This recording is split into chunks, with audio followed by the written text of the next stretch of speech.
Liam and Noah were not ordinary treasure hunters. They were industrial preservationists who specialized in recovering heavy machinery that the world had left to rot. While others sought gold in sunken ships or coins in old battlefields, the brothers hunted for iron giants, steam shovels, tractors, and locomotives swallowed by time and nature. Their obsession had led them to the remote, dense wilderness of the Pacific Northwest, chasing a ghost story that had haunted the local rail industry for a century. The legend spoke of locomotive number 404, a massive Baldwin 282 Mikado steam engine known as the Iron Phantom. According to official records, the train and its cargo of high-grade timber vanished during a severe storm in November 1924. The rail company claimed a landslide had swept it into a deep ravine, burying it forever, but no wreckage was ever found, and the insurance claim was quietly settled with suspicious speed. Liam and Noah believed the official story was a cover-up for something far more complex. For 3 weeks, the brothers had been camping in the damp, moss-covered forest, using a custom-built drone equipped with LIDAR technology to scan the topography beneath the dense canopy. They were looking for straight lines in a world of organic chaos, the telltale sign of a man-made rail bed that hadn't been on a map for 90 years. The breakthrough came on a Tuesday morning. The drone data revealed a subtle, unnatural depression leading directly into the face of a granite cliff that had supposedly collapsed a century ago. It wasn't a natural landslide. It looked like a controlled demolition used to seal a tunnel entrance. The data showed a massive magnetic anomaly buried 30 feet behind the rockfall. The brothers knew instantly that they were standing on top of the grave of the Iron Phantom. The excavation was grueling. Unlike their previous projects where they could drive heavy excavators to the site, this location was miles from the nearest logging road. They had to rely on portable winches, hydraulic jacks, and sheer muscle power to move the boulders blocking the collapsed tunnel entrance. The air was thick with the smell of pine resin and wet earth as they worked, the silence of the forest broken only by the clanking of steel tools against rock. As they cleared the debris, they began to find evidence that confirmed their theory. Rusted rail spikes, rotted railroad ties, and fragments of blasting wire that dated back to the 1920s. This tunnel hadn't collapsed by accident. Someone had blown the entrance to hide whatever was inside. Hey everyone! We are taking a quick second to wipe the sweat off our brows because we need your help to keep this excavation going. We are incredibly close to hitting our goal of 10,000 subscribers, and every single subscription helps us fund these massive recovery projects. If you love history and mysteries, please smash that subscribe button right now. Also, a huge shout-out to everyone supporting us with super thanks. It literally buys the fuel and tools we use out here. We want to know where our community is from, so drop a comment below telling us which country you are watching from. Now, let's get back to digging out this beast. By the 4th day of digging, they hit iron. It wasn't just a scrap of metal, it was the solid, rivet-studded steel of a smokebox door. The sound of the shovel hitting the metal rang out like a bell through the silent forest. Liam wiped the dirt away with his gloved hand, revealing the cold, black steel that hadn't seen the sun in 100 years. They had found the nose of the locomotive. The adrenaline surge was immediate. They doubled their efforts, digging furiously to widen the hole. Slowly, the face of the machine emerged from the dark earth. It was terrifyingly intact. The headlight housing, the heavy cowcatcher, and the brass number plate reading 404 were all preserved by the dry, cool air of the sealed tunnel. The locomotive wasn't a twisted wreck as the legends described. It was upright, on the tracks, and seemingly parked. However, as they cleared more of the tunnel entrance to squeeze inside the cavern, the beam of their heavy-duty flashlights revealed something unsettling. The train hadn't just been parked, it had been fortified. The windows of the engineer's cab were boarded up from the inside with thick steel plates, welding that looked hasty and rough, unlike the factory finish of the rest of the engine. The tender, usually filled with coal and water, was covered with a heavy canvas tarp that had largely disintegrated, but beneath it, the brothers could see odd boxy shapes that didn't resemble coal. Liam took the lead, squeezing through the gap between the tunnel wall and the massive driving wheels of the locomotive. The air inside the tunnel was stale and smelled of ozone and ancient grease. The silence was heavy, the kind that accumulates over decades of isolation. He reached the ladder leading up to the cab. The steel rungs were cold and slick with condensation. He climbed up, his heart pounding against his ribs. This was the moment of truth. He expected to find the controls rusted into a single lump, or perhaps the skeletal remains of a crew that never made it out. But when he shined his light into the cab, he found neither. The cab was empty of people, but it was filled with something else. The floor was littered with spent brass casings from a Thompson submachine gun and a shotgun. The gauges on the boiler were all smashed, not by time, but by force. It looked like a violent struggle had taken place in this cramped steel room moments before the tunnel was sealed. Noah climbed up behind him, his breath catching in his throat as he saw the bullet holes riddling the back of the firebox door. This was no simple derailment or weather accident. The Iron Phantom had been the stage for a violent gunfight. They turned their attention to the firebox, the heart of the steam engine where coal is shoveled to boil the water. Usually, the heavy iron doors would be left unlatched when an engine was cold, but these were shut tight and, more strangely, welded shut along the seams. A distinct, clean bead of weld ran around the entire perimeter of the firebox doors. Someone had desperately wanted to ensure that no one could open the engine's furnace. Liam pulled a pry bar from his pack, testing the strength of the weld, but it was solid. The secrets of locomotive 404 weren't just in its existence, they were sealed inside the very belly of the beast. They realized they weren't just salvaging a train, they were standing at the crime scene of a century-old mystery that had been buried under a mountain to be forgotten. The brothers retreated from the tunnel as night fell, setting up camp right outside the newly opened mouth of the cave. The firelight danced against the exposed iron face of the train, making it look like it was watching them. They reviewed the drone footage and the photos they had taken inside the cab. The spent shell casings, the welded firebox, the intentional explosion that sealed the tunnel, it all pointed to one conclusion: the train was a vault.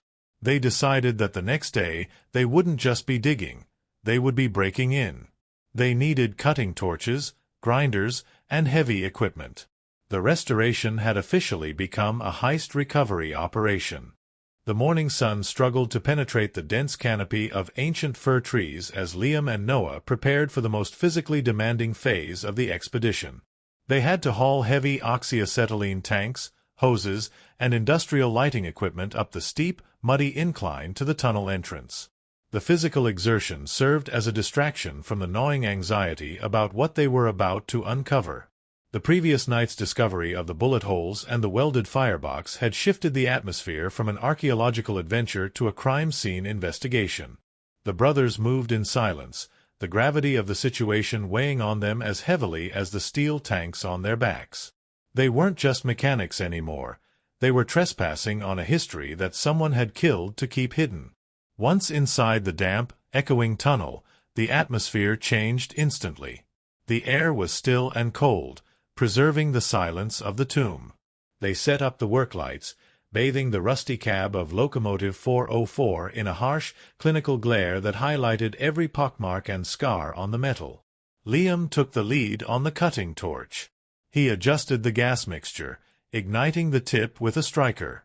A sharp hiss filled the cab, followed by a brilliant blue flame that cast dancing shadows against the tunnel walls.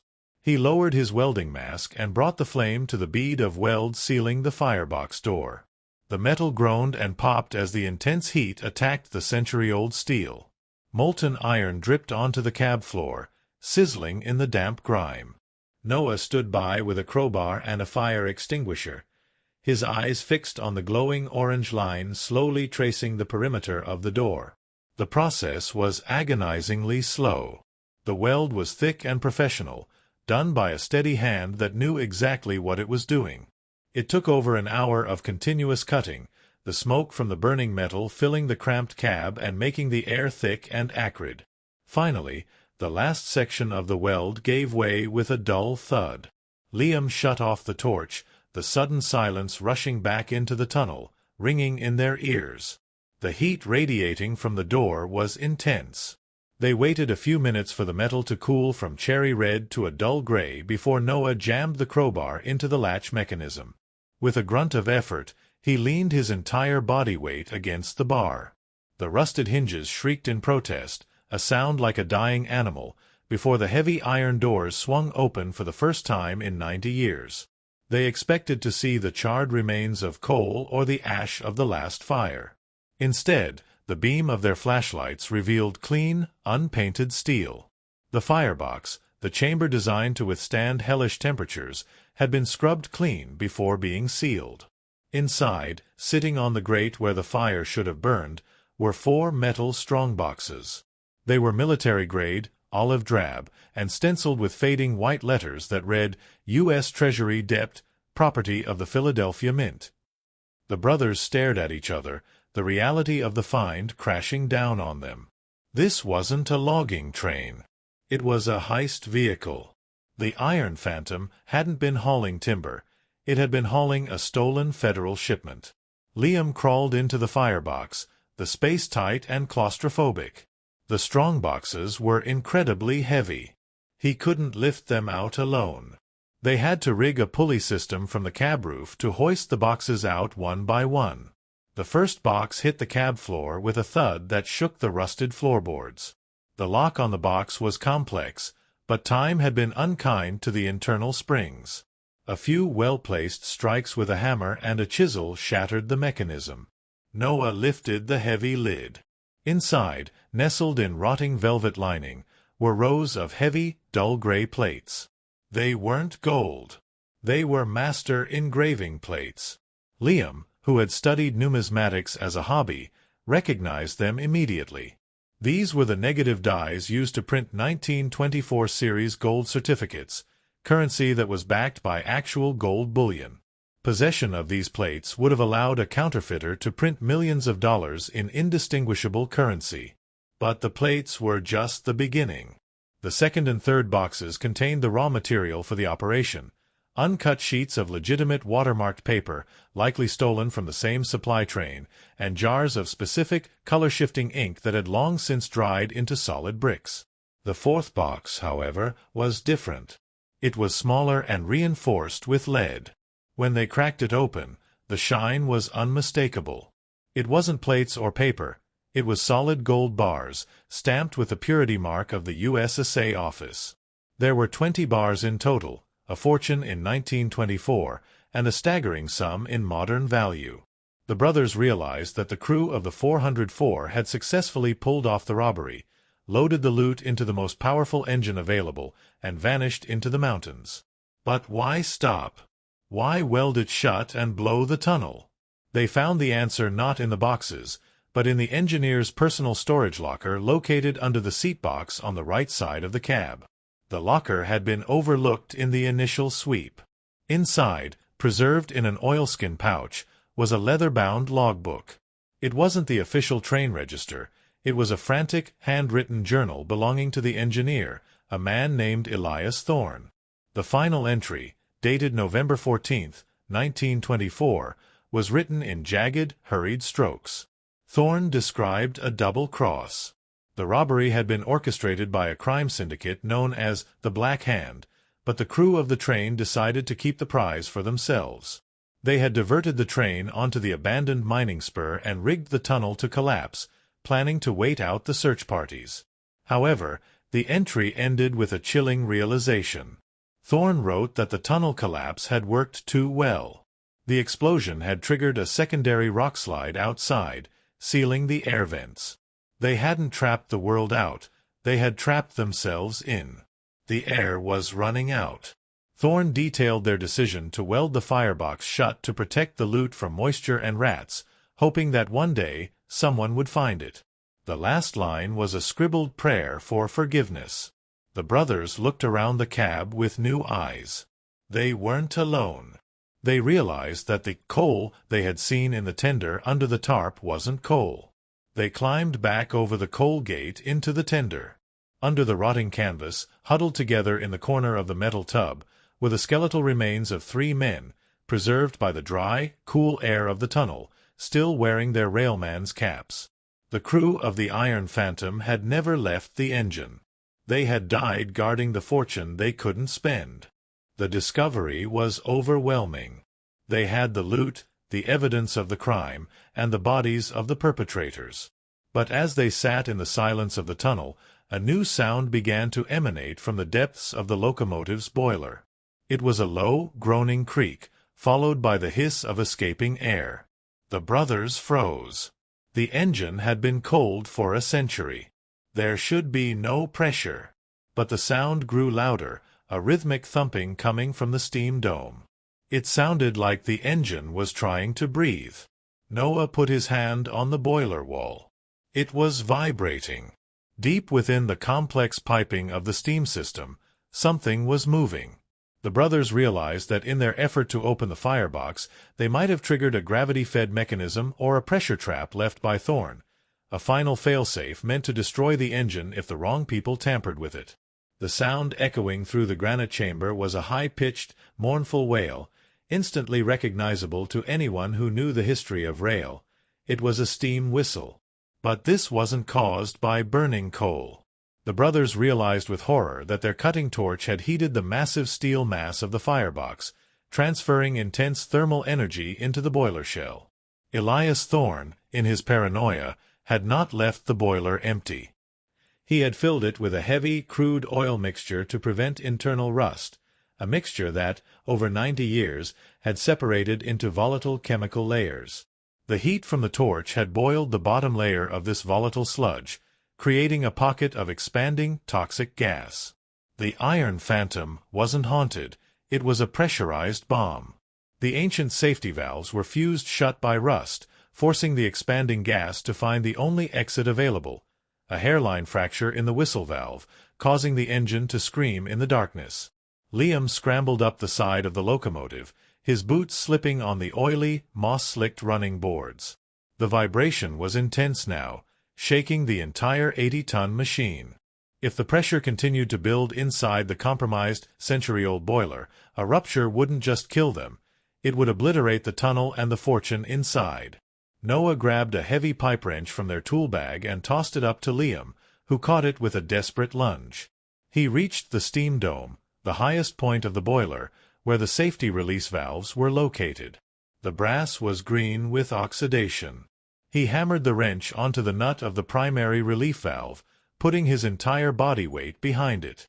It didn't budge.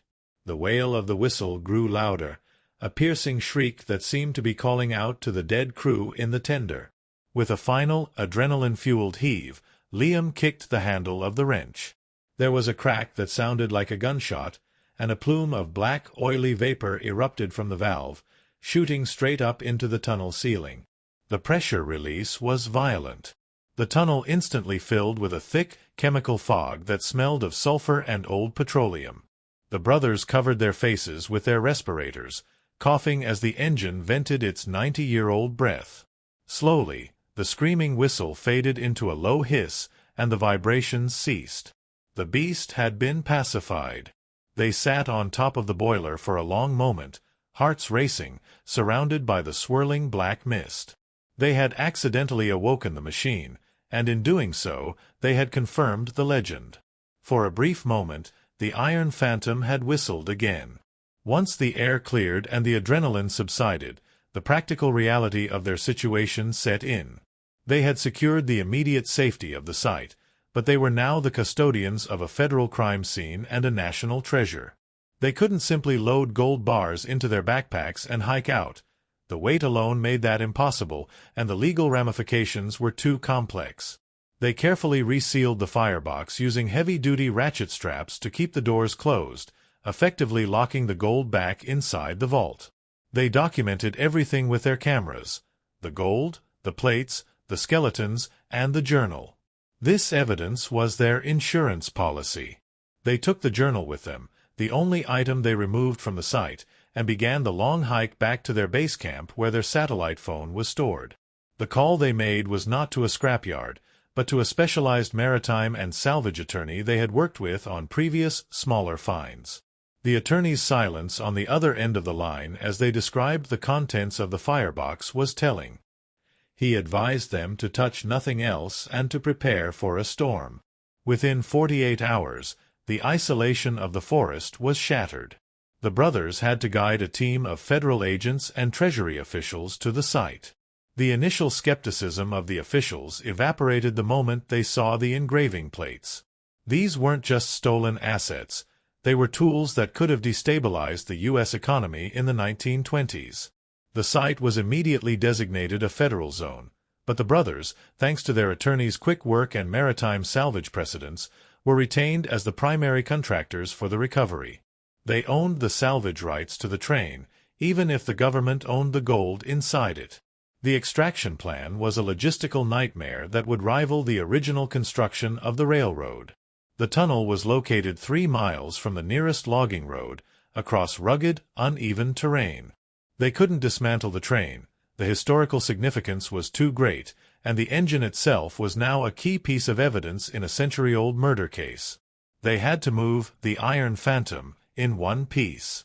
This required building a temporary road through the forest, capable of supporting a heavy-lift crawler transporter, a massive, tank-treaded machine usually used for moving rockets or mining equipment. For the next 3 weeks, the quiet forest was transformed into a bustling construction site. Trees were cleared, with permits secured by the urgent federal interest, and tons of gravel were laid to create a stable path. The brothers oversaw every step, their role shifting from explorers to project managers. They were no longer just 2 guys with a drone. They were the leaders of a multi-million-dollar recovery operation. The media had caught wind of the story. Rumors of a gold train found in the Northwest were circulating, but the federal cordon kept the cameras away. The pressure was mounting. The rainy season was approaching, and if they didn't get the locomotive out before the mud set in, it would be trapped for another winter. The day of the big pull finally arrived. The crawler transporter, a behemoth of engineering, was positioned at the mouth of the tunnel. The brothers had used hydraulic jacks to lift the locomotive just enough to slide heavy steel beams underneath its frame. The plan was to winch the locomotive out of the tunnel onto a sled and then transfer it to the crawler. The tension was palpable. The cables tightened, singing under the strain. The brothers watched from the command tent, their eyes glued to the monitors showing the structural sensors they had placed on the tunnel walls. The fear was that pulling the train would trigger a secondary collapse, burying the prize just as it was seeing the light of day. Slowly, inch by inch, the Iron Phantom began to move. The rusted wheels screeched against the temporary rails they had laid. As the nose of the locomotive breached the tunnel entrance and moved fully into the daylight for the first time since 1924, a hush fell over the crew. The sunlight hit the wet, black steel, illuminating the number 404. It was a majestic, somber sight. But as the cab emerged, the sunlight also revealed something they had missed in the darkness of the tunnel. Scratched deeply into the external steel of the cab, hidden under layers of moss and dirt that had been scraped away during the extraction, was a message. It wasn't written by the crew inside. It was written from the outside. It read, Verit sepulta, Italian for truth buried. The brothers realized with a chill that the crew hadn't just trapped themselves. Someone had come back to check on the work. The Black Hand had returned to ensure their loose ends were tied up, leaving a signature on the tomb. The mystery of the Iron Phantom had just added another layer of darkness. The transport of the Iron Phantom from the remote wilderness to civilization was a logistical ballet that took 4 days to execute. The crawler transporter, moving at a top speed of 2 miles per hour, carried the 80-ton locomotive like a royal hearse through the mountains. When they finally reached the paved roads, the train was transferred onto a massive, multi-axle heavy-haul trailer.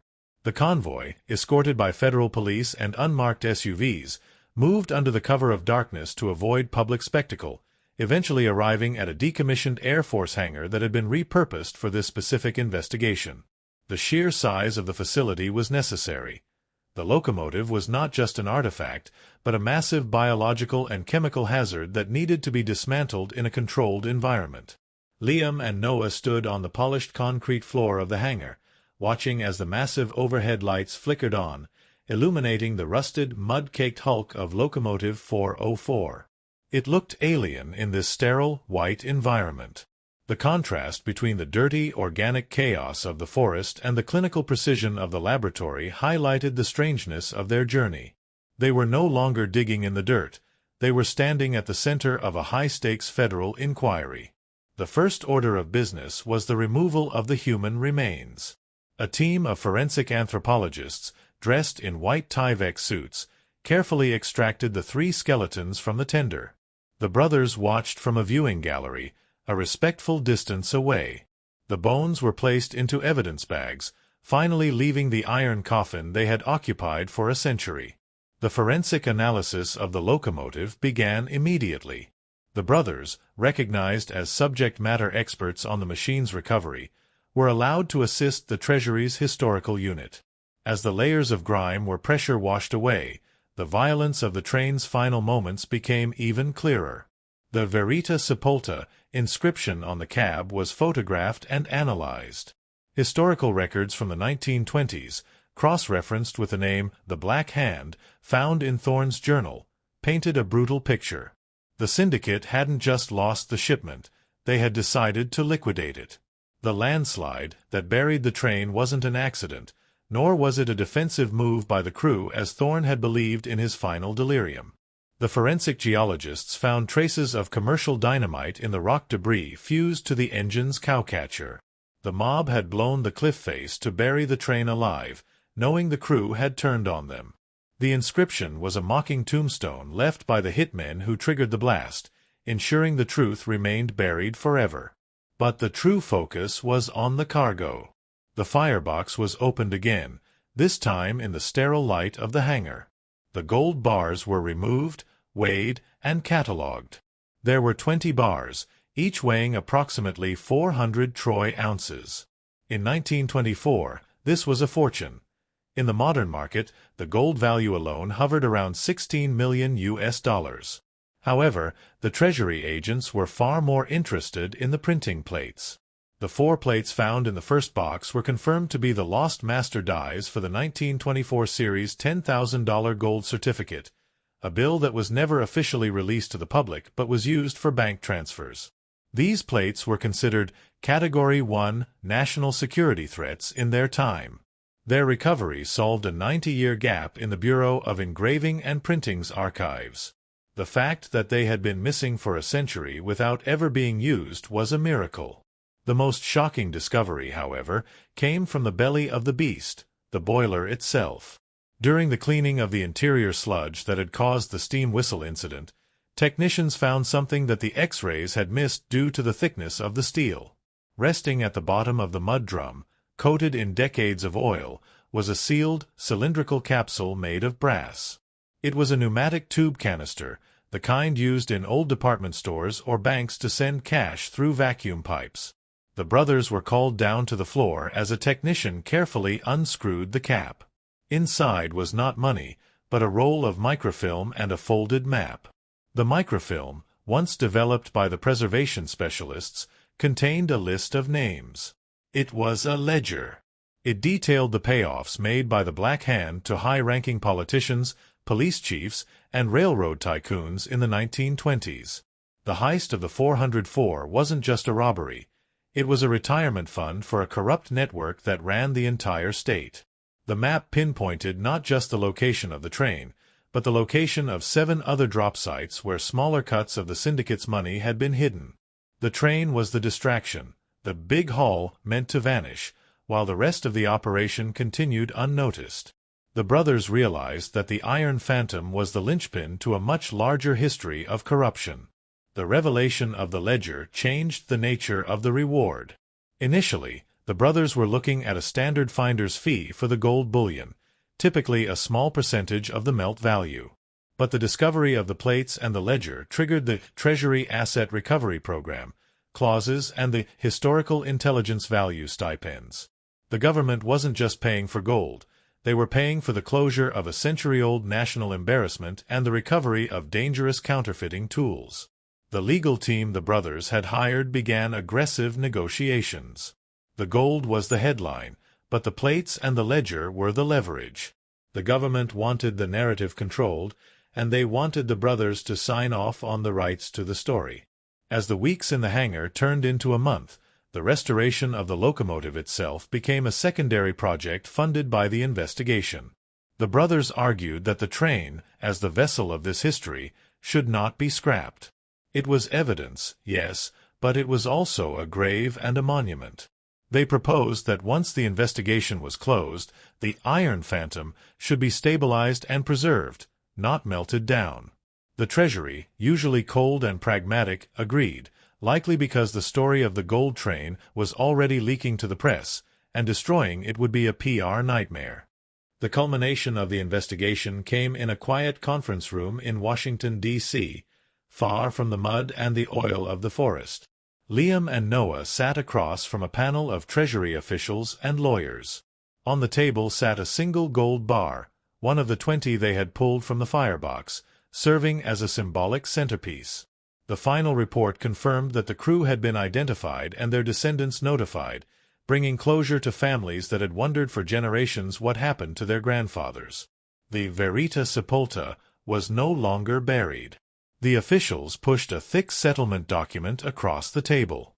It wasn't just a check, it was a contract for their silence on specific names in the ledger that still had powerful familial connections, and a breakdown of their compensation. The number at the bottom of the page was staggering. It wasn't just retirement money, it was dynasty money. The gamble of the drone, the weeks in the rain, and the risk of the exploding boiler had paid off in a way they never could have imagined. The final settlement was a complex arrangement of maritime salvage awards and federal finder's fees. The 20 gold bars, valued at market rates, formed the bulk of the valuation, but the engraving plates and the intelligence ledger carried a priceless historical premium. After weeks of legal vetting, the U.S. Treasury awarded Liam and Noah a combined payout of $9.2 million USD. It was a life-changing sum, effectively validating their years of obsession with the Iron Phantom. But for the brothers, the money was merely the fuel for their true passion. They didn't buy sports cars or beach houses, they bought the hangar. Negotiating with the government, they purchased the decommissioned Air Force facility where the train was being stored and converted it into the headquarters of their new enterprise, the Iron Phantom Foundation. The centerpiece, of course, was Locomotive 404 itself. Instead of a pristine, factory-new restoration that would wipe away its history, the brothers chose a stabilized preservation approach. They cleaned the machinery and treated the rust, but they left the bullet holes in the cab, the weld marks on the firebox, and the chilling verita sepulta inscription scratched into the steel. They wanted visitors to see the violence and the desperation of the train's final journey. The locomotive was mounted on a section of track in the center of the massive hall, bathed in dramatic lighting, standing as a dark monument to the greed of the 1920s. The human element of the tragedy was also given closure. With the help of the government's genealogy team, the brothers located the distant relatives of Elias Thorne and his 2 crewmen. In a private, somber ceremony attended by the families, the remains were finally laid to rest in a cemetery overlooking the rail line they had once worked on. The brothers paid for the headstones, which were engraved with the silhouette of a steam engine. The families, who had lived for a century with the shame of the rumor that their ancestors had run off with the gold, finally had the truth. They hadn't stolen it, they had died trying to protect it from the mob. The narrative was corrected, and the thieves were reinterred as heroes of a forgotten war. With the museum open and the mystery solved, the brothers turned their attention back to the artifacts found inside the boiler. The brass pneumatic tube canister and the map it contained were not part of the government seizure. They were considered personal effects of the crew and released to the brothers. The map, brittle and stained with oil, depicted the rail network of the Pacific Northwest as it existed in 1924, but it was marked with 7 distinct red ink crosses. The Iron Phantom had been the main vault, but the ledger suggested these other locations were dead drops, smaller caches of the Black Hand's illicit empire that were never recovered after the syndicate collapsed in the wake of the robbery. Liam and Noah stood in their high-tech command center overlooking the museum floor, the massive black shape of the 404 resting silently below them. On the table between them lay the map, now preserved in a hermetically sealed glass case. The $9.2 million gave them the resources to launch expeditions that were previously impossible. They had the best LIDAR drones, the best heavy equipment, and the freedom to chase ghosts full-time. The Iron Phantom was just the beginning. The map promised 7 more mysteries, 7 more pieces of history waiting in the dark. They looked at each other, the same silent understanding passing between them that had sparked the search for the train years ago. They didn't need to say a word. Noah simply tapped the glass over one of the red crosses located deep in the high desert of eastern Oregon, near an abandoned silver mine. Liam nodded and picked up the phone to call their logistics manager. The salvage of the steam engine was over, but the hunt for the Black Hand's lost empire was just starting. They were no longer just brothers with a hobby. They were the guardians of lost history, and the world was waiting to see what they would dig up next. Thank you so much for joining us on this incredible journey to uncover the Iron Phantom. If you enjoyed this deep dive into history, mystery, and heavy metal, please remember to like this video and subscribe to the channel. We are gearing up for our next massive expedition based on the map we found, and you won't want to miss what lies buried in the desert. Check out our other videos here for more amazing finds, and we will see you in the next adventure.